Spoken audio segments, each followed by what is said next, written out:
এক গ্রামে এক খুব লোভী কুকুর ছিল। সে সবসময় খাবারের খোঁজে এদিক ওদিক ঘুরে বেড়াত।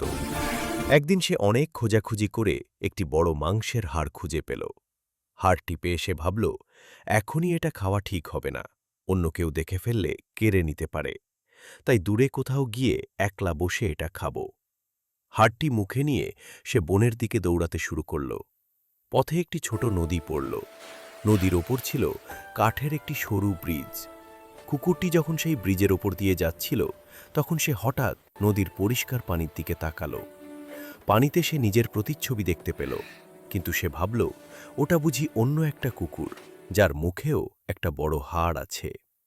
লোভী কুকুরটি মনে মনে ভাবল, ওই হাড়টাও যদি আমি পেয়ে যাই, তবে আজ আমার দারুণ ভোজ হবে। অন্য কুকুরটিকে ভয় দেখিয়ে হাড় কেড়ে নেওয়ার জন্য সে যেই ঘেউ ঘেউ করে ডাক দিল, অমনি তার নিজের মুখ থেকে হাড়টি টুপ করে নদীর পানিতে পড়ে গেল। স্রোতে হাড়টি মুহূর্তেই হারিয়ে গেল। লোভী কুকুরটি তখন বুঝতে পারল যে পানিতে সে অন্য কোনো কুকুরকে নয়, বরং নিজেরই ছবি দেখেছিল। অতিরিক্ত লোভ করার কারণে তার নিজের হাড়টিও সে হারাল। সেদিন তাকে না খেয়েই কাটাতে হল।